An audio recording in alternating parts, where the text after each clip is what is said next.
And welcome back to Pathfinder Kingmaker. We've got a lot of ground to cover today, so let's get right to it. The man standing before you resembles an elf, but a very old one. His face is wrinkled and his white beard falls to his waist.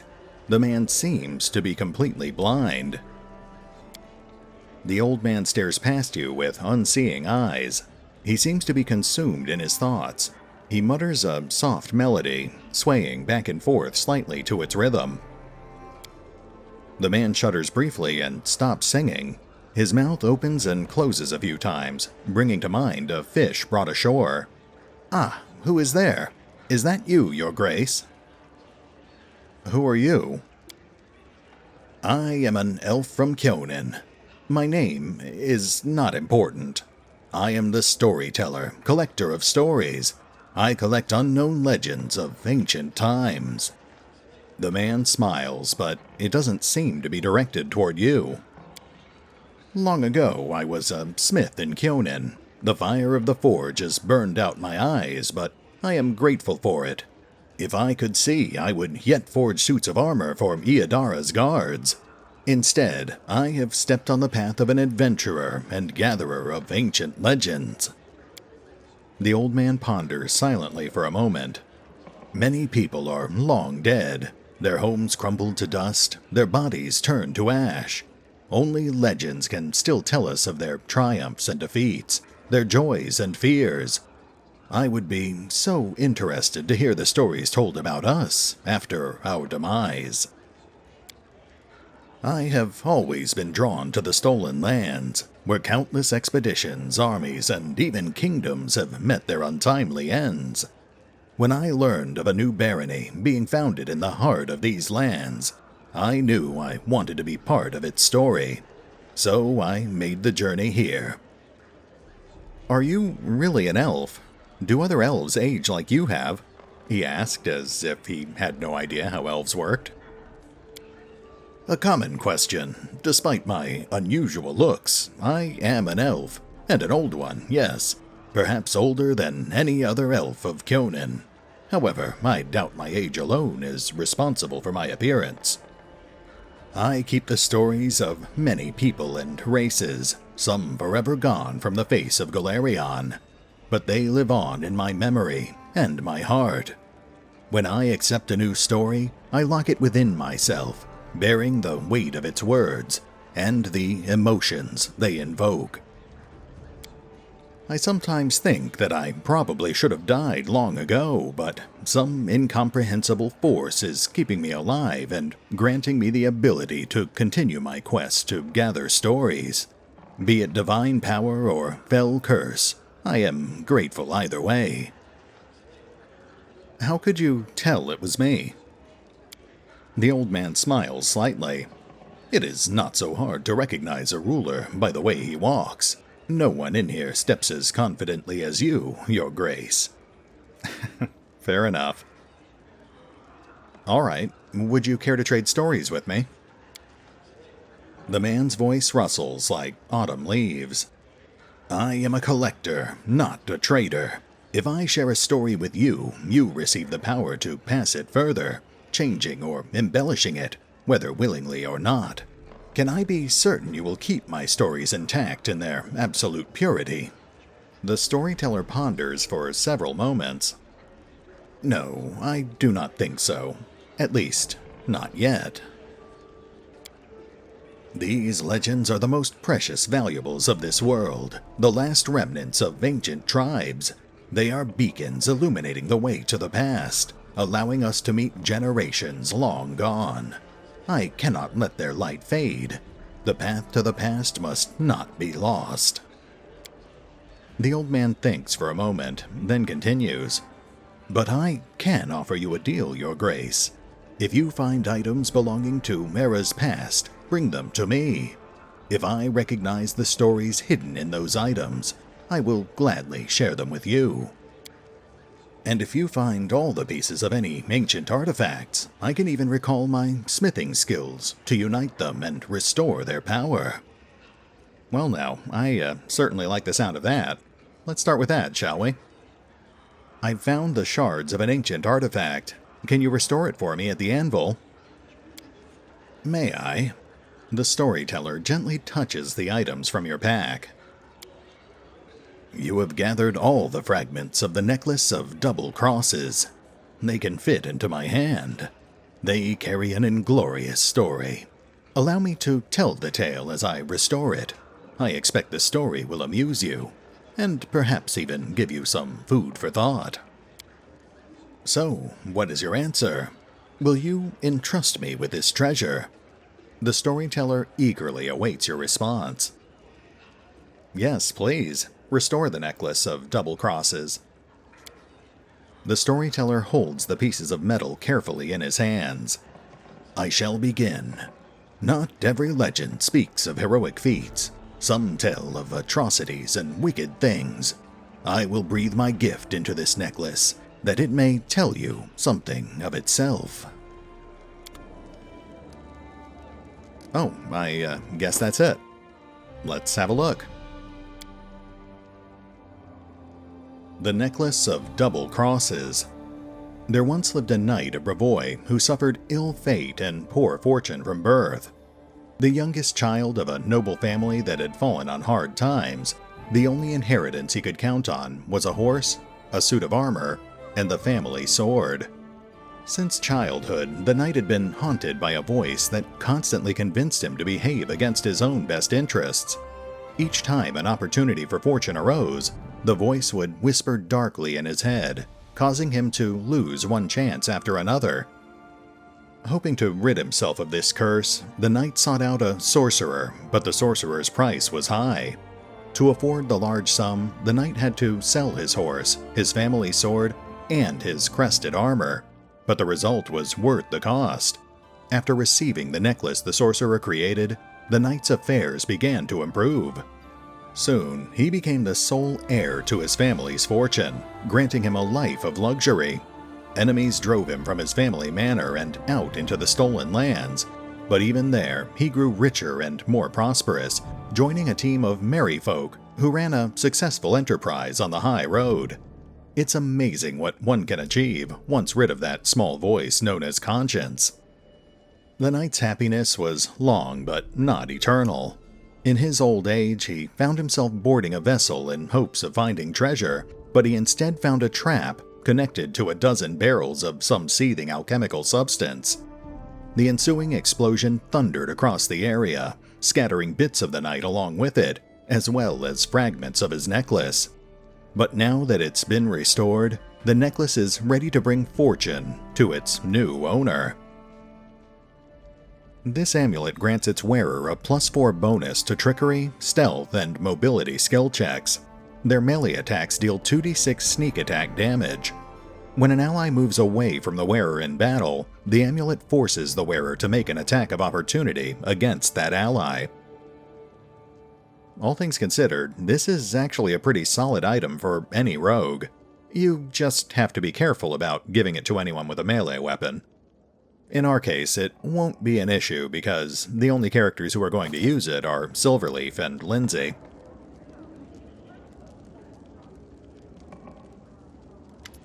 The storyteller twitches as you approach. Ah, Your Grace.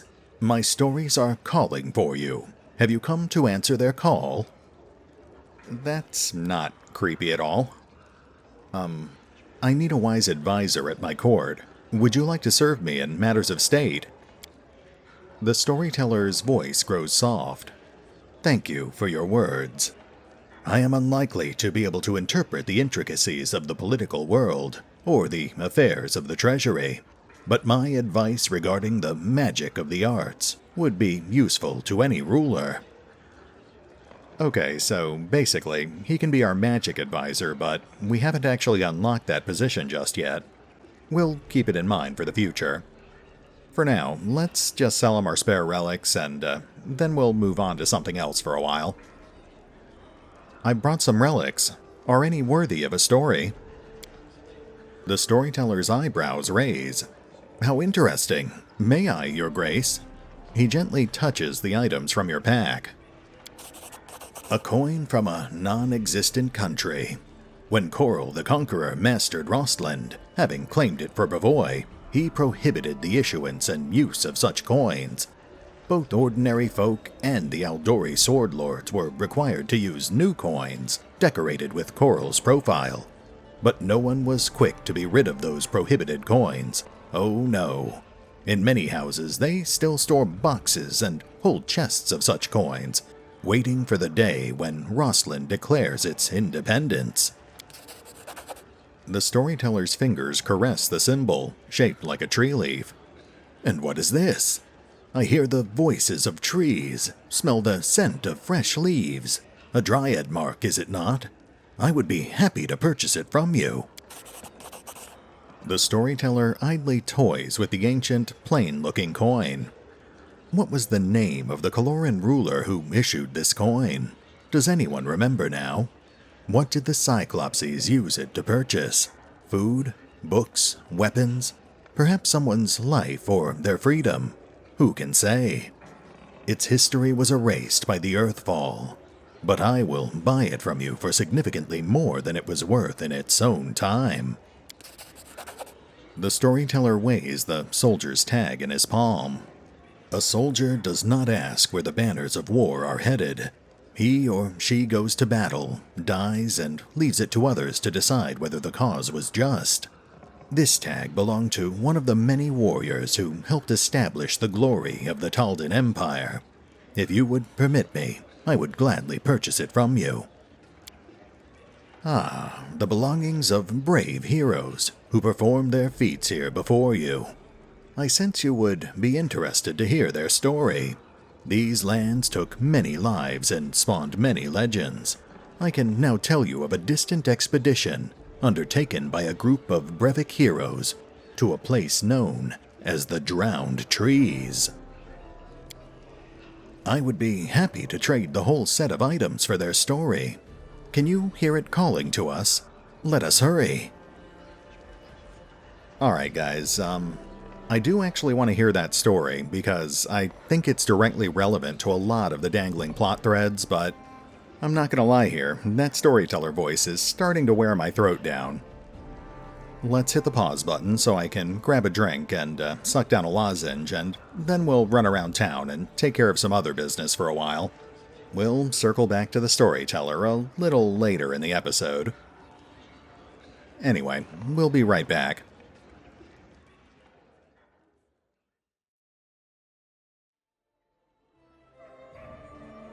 And we're back. Okay, let's hit the town for a bit, and we'll come back to this a little later.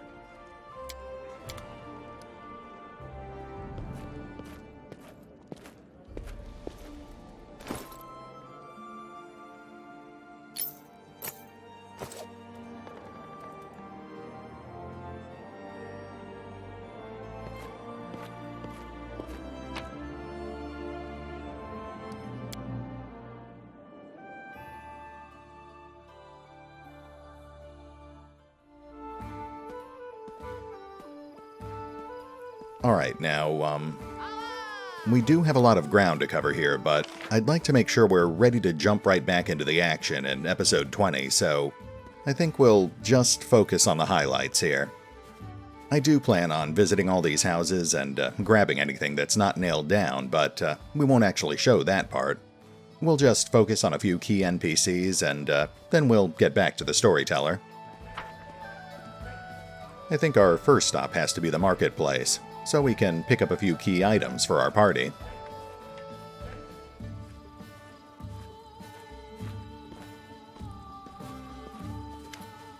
You see a dark-skinned, wiry man with a weather-beaten face and a happy smile. He is dressed luxuriously, and his dark hair and neat mustache are exquisitely coiffured.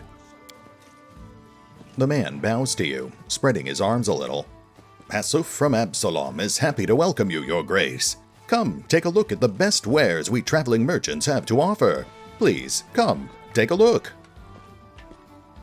Very well. Let's see what you have.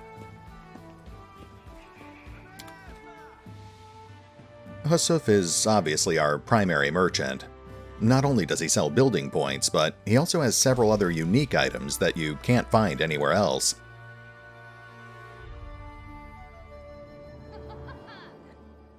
We're obviously pretty limited on what we can afford right now, but thanks to the Storyteller, we can actually afford a few items. Starting with Flame Guard here.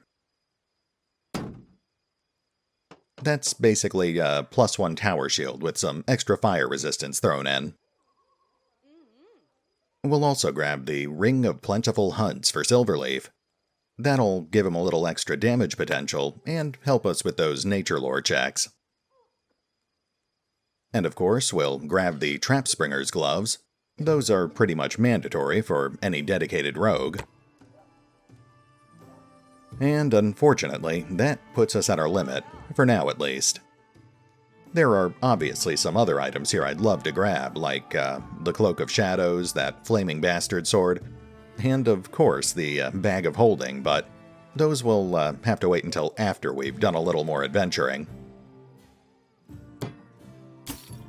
Anyway, this should be more than enough to get us started.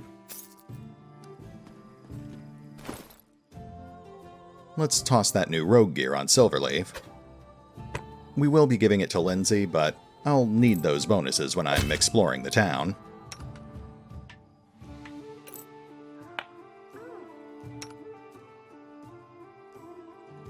And let's get Flame Guard on Valerie. Very nice. Let's all according to plan. Let's go meet Vertil over here. A young dwarf, red-haired, neat, and surprisingly clean-shaven, stands leaning against a sledgehammer. He's busy reading some book, but as you approach, he looks up and bows slightly. "Greetings, Your Grace. I am Vertil, a blacksmith. What can I do to help you?" "I'd like to see your goods." "As Your Grace wishes." Now, Vertil is obviously the town's dedicated blacksmith. He has an assortment of magic weapons and armor to choose from, but honestly, there's not a whole lot here. The one thing we might pick up in the future is this set of mithril full plate here. And even then, we'll only bother grabbing that if we decide to make a Miri proficient with heavy armor. Anyway, moving on. Okay, we've just got one more merchant to meet. Arsino. A woman in rich, gold-embroidered clothes greets you with a polite bow. Her eyes, the color of molten gold, shine brightly in her dusky face. "Greetings, noble ruler of these lands. My name is Arsino. I'm a messenger from the Temple of Abadar in Absalom, and I came here assuming the citizens of your young barony could use the services of a priest." "I could use the help of a cleric." "That is precisely why I am here." For the most part, Arsino offers more or less the same services as Jod Kavkin, though I do think she has a slightly wider assortment of scrolls. We don't really need most of this stuff right now, but we will pick up a scroll of communal delay poison while we're here. We'll be needing that spell later in the game, so let's go ahead and add it to Silverleaf's spellbook right away.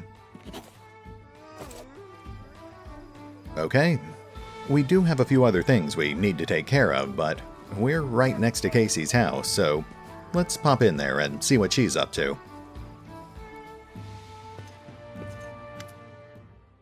A tense silence hangs over the house. Casey, your tiefling friend, emerges from the shadows, but her eyes are staring into the distance. She seems to look right past you. "No, not now!" The turmoil is suddenly over, but you see fear in Casey's eyes. Her blue eyes. "It's you. I wanted to say... What just happened? That is surely not regular travel between planes." The girl closes her eyes and clenches her fists, obviously in the grip of a strong emotion, but one you cannot read.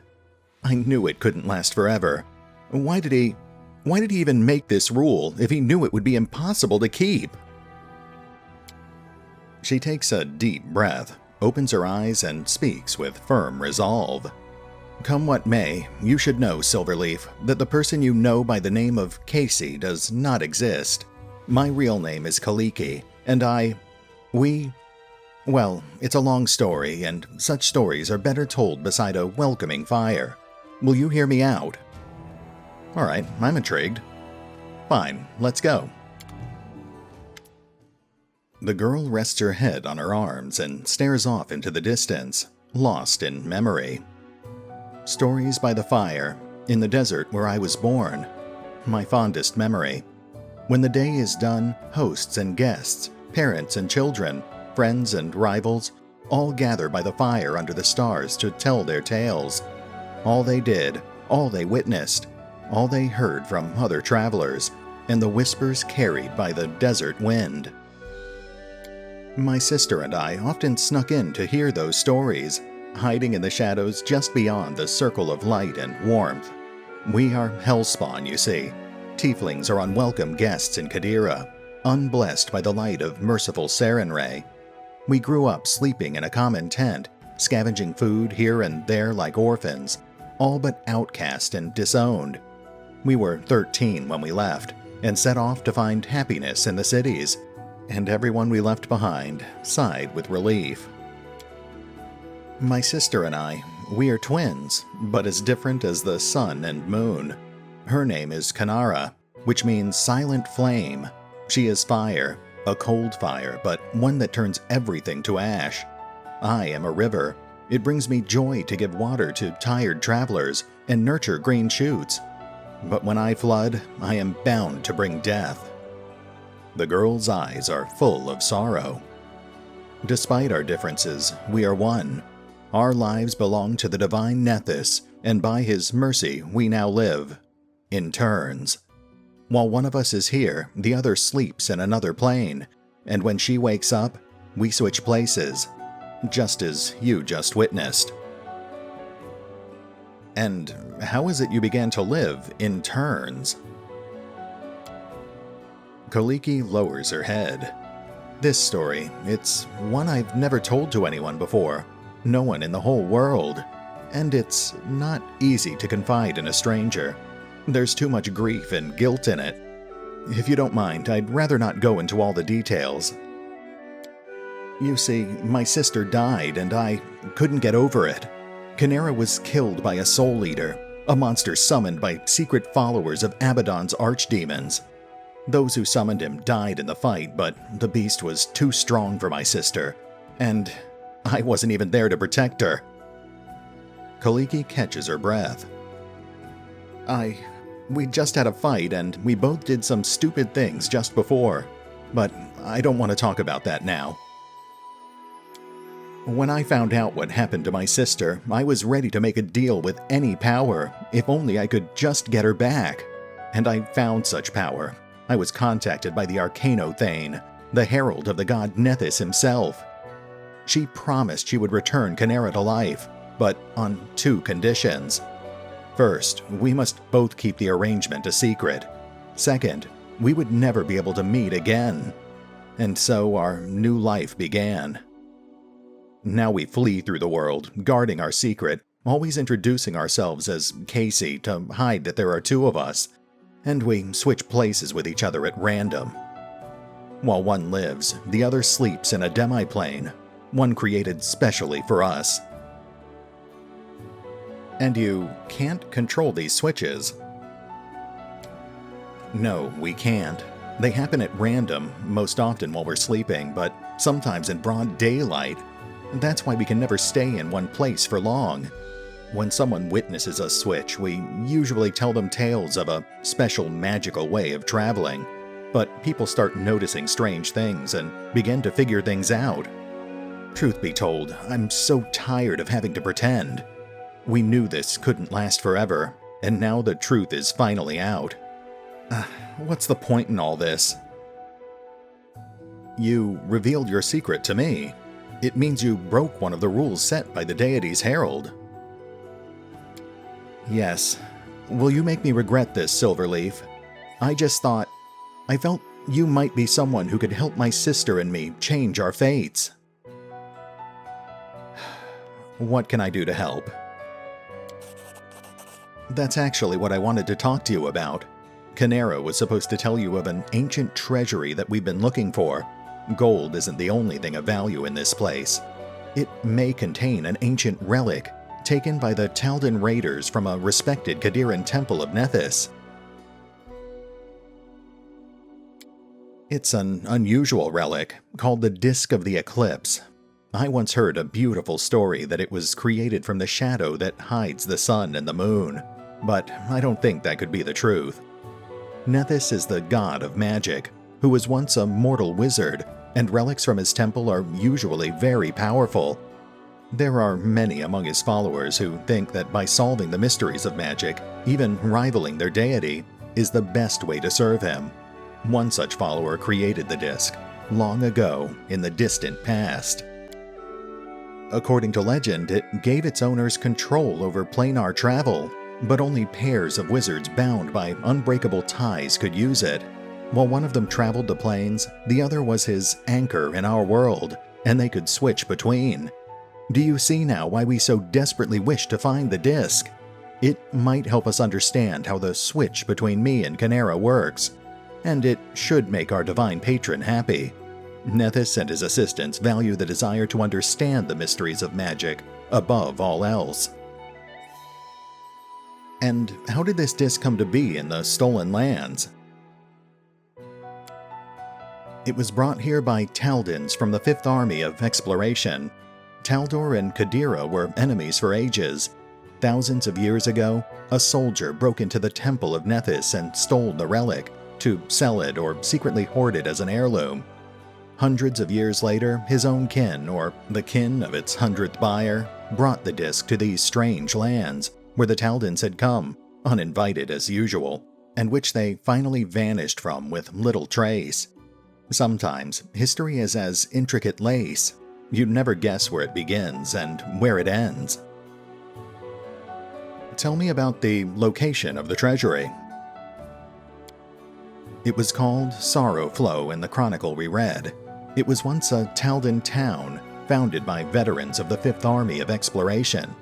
It stood on the shores of a turbulent river, and that was what destroyed it.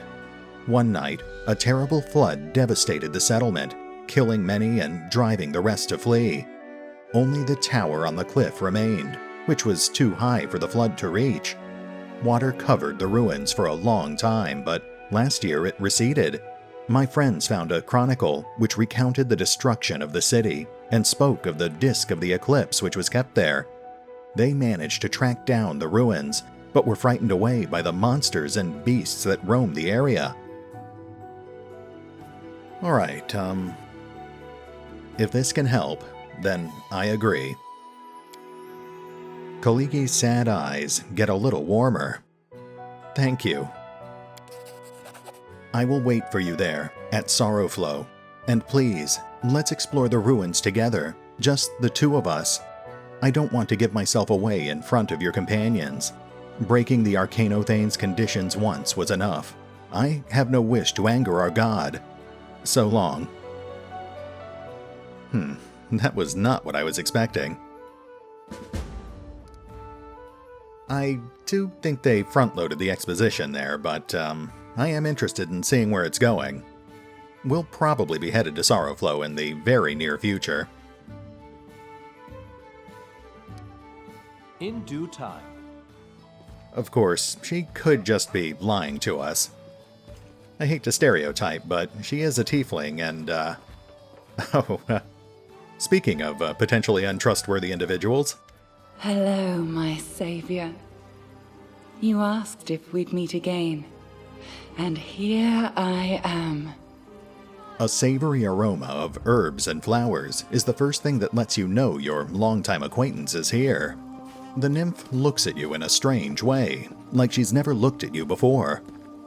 I see your fate has changed since last we met. Now you are the ruler who will determine the destiny of these lands. I am their living heart, the whisper of the wind, the strength of rivers, the luxuriant growth of the meadows. Do you wish to touch this power? I will show you a place where we can finally meet in flesh, you and I, Deep in the woods, there is an old mossy ruins long abandoned, nearly swallowed by the thicket. There is an old tree growing among the stones in the yard, which I remember as a seed. A shadow under its green crown I call my verdant chambers. Visit me there, my lord, and come alone. A nymph's reward awaits you. Man, everyone wants to get me alone all of a sudden.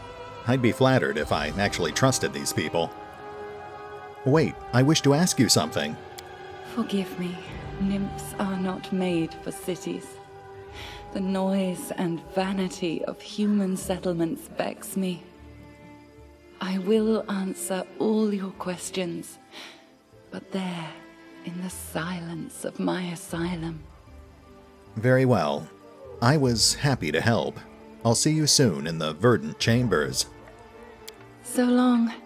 I will await you there, as the ground waits for spring under the heavy winter's snow.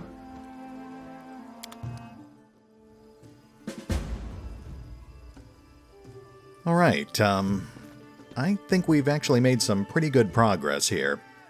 Let's hit the pause button real quick so I can run around town looting everyone's houses, and then we'll pick things up back at the castle so we can wrap things up with the Storyteller. We'll be right back.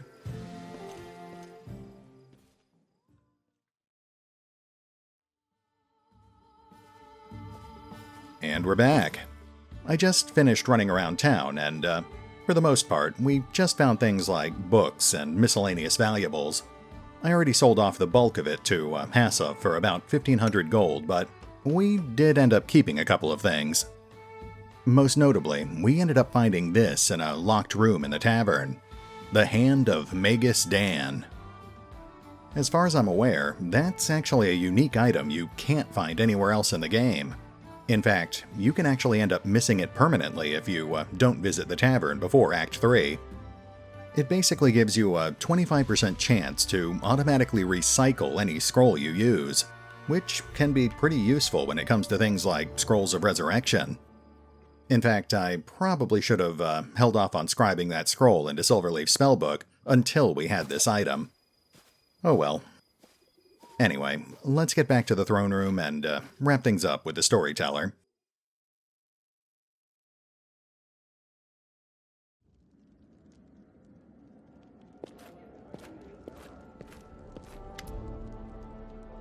Now, I'm not planning on exhausting every dialogue tree we come across, but this is pretty relevant to what we've been through so far.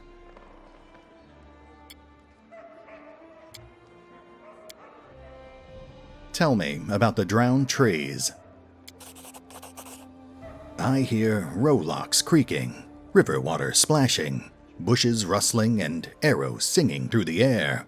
I feel an invincible will, a cold resolution to finish what's been started, no matter the cost. My chain armor clings to my body, and my young hands grip a sword tightly.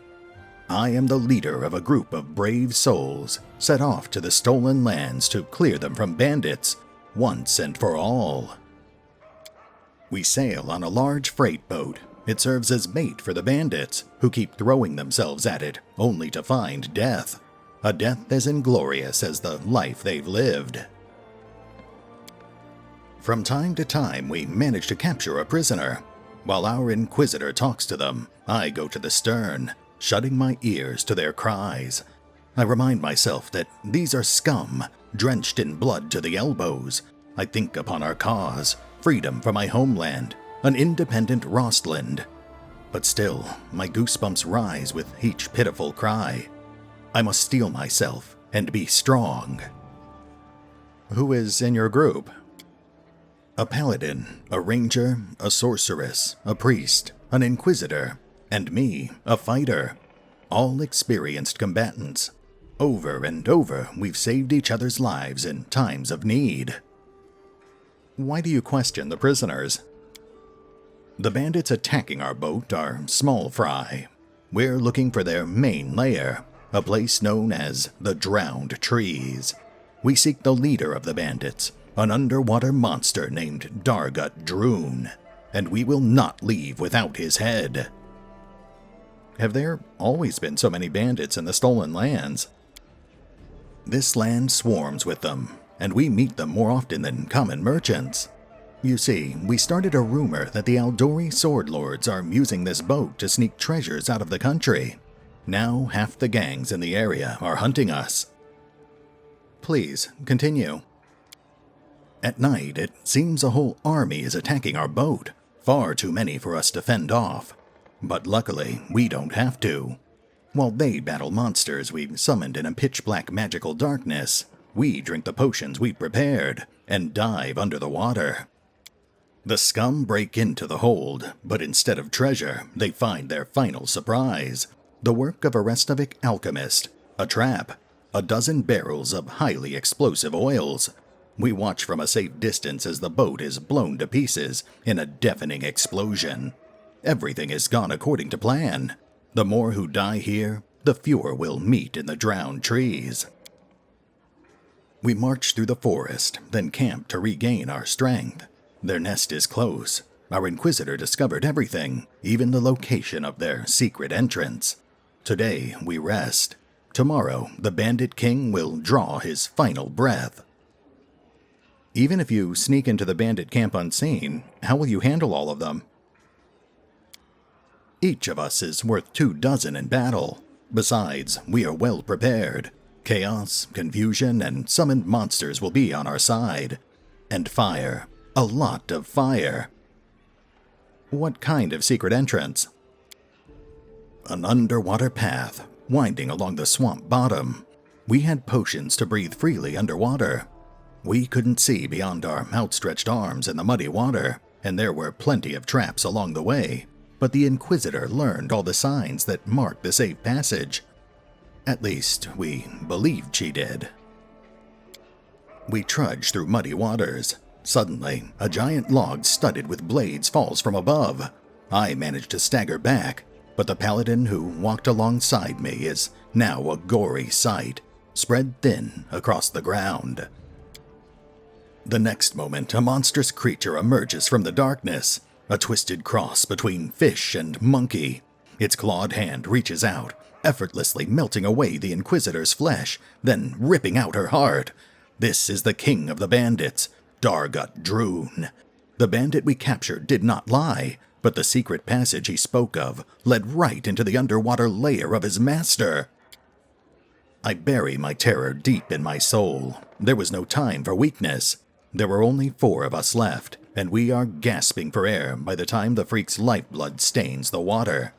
We leave the beheaded body on dry land, then retreat and recover. Only now I allow my hands to tremble, my breath to race unbidden, my tears to flow. What kind of monster was this Dargut Droon? They say he was once a normal human, but he offended a powerful fae. She cursed him, turning him into a monster, but one bestowed with the ability to breathe underwater and melt human flesh with his touch. With these powers, he became the Bandit King.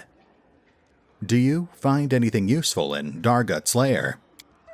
Oh yes, the Bandit King was a true collector of magical items. We lost 2 of our friends, but what we found there would help us finish what we started. So, the bandit wanted to set you up, but he played right into your hands. You could say so. Dargut Droon didn't expect an armed party to appear there before him, but we too were unprepared for the encounter. The bandit's lie cost both sides dearly. The next night, we return the same way. We swim up to the surface and quietly gather our bearings. Above us loom the drowned trees, enormous dead trunks emerging from the water, bridges crisscrossing their branches. The air is filled with the sounds of battle. Having lost their king, the bandits now battle each other for power, and we are ready to join the fight. We leave at dawn. Behind us, smoke rises up to the sky. The bandit nest smolders and blazes. Only 2 of us remain, the priest and I. We've won, but this victory tastes of ash, cinders and swamp ooze. I ask him, "Tell me, Zvonky, was it worth it?" He puts his hand on my shoulder and says, "Yes, Jamandi, now the stolen lands will be ours." I wish I believed him. The storyteller heaves a sigh, runs his hand over his face, and rubs his temples. Thus the expedition to the drowned trees came to an end. I must admit, it was no easy feeling for me to stand in the place of this daring woman. The steel of her soul was colder than ice. Wait, is this the story of Jamandi Aldori? But she's still alive. Some people become legends in their own lifetime. Jamandi has performed many glorious feats, and there may yet be more ahead. If Jamandi has once cleared the stolen lands of bandits, why must we do it all over again? The death of Dargut Droon and destruction of the drowned trees weakened the bandits, but not for long. The paladin who died was a noble. It was he who was supposed to claim the stolen lands and send in his troops. While Jamandi sought another candidate or a priest capable of performing a resurrection ritual, a new bandit leader emerged in the destroyed fortress on the banks of the Tuskwater.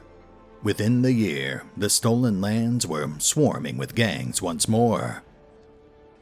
Thank you for the story, storyteller. The storyteller inclines his head respectfully. Your stories are amazing. You make it sound as though you're actually there, in the moment. The storyteller nods. I gained this gift after I lost my eyes. When I touch relics, I can feel the thoughts and emotions of those who previously owned them. If the emotions are strong enough, I can even see the events that left those impressions. I'll leave you to your legends, till we meet again. The storyteller doesn't answer, his unseeing eyes staring ahead blankly. I've got to say, I really appreciate that story. Not only does it give us better insight into characters like Esvanki and Jamandi, but it also gives us a better idea of why Jamandi had to turn to people like us to reclaim the stolen lands. We don't know much about the Stag Lord, but we do know that he was awaiting the return of some sort of queen, and that he had been granted unnatural powers over the mists of the stolen lands. Now we also know that he was immediately preceded by Dargut Droon, another bandit king who was also granted unnatural powers by a mysterious female fae. I don't think it's a coincidence that we've suddenly got the Guardian of the Bloom showing up on our doorstep, rambling about sharing her unfathomable power with us. Anyway, we're well past the 40-minute mark at this point, so I think this is a pretty good stopping point for the episode. We'll hit the pause button for now, and we'll pick up here next time, as we finally resume our adventure, returning to the wilderness of the Stolen Lands. See you then.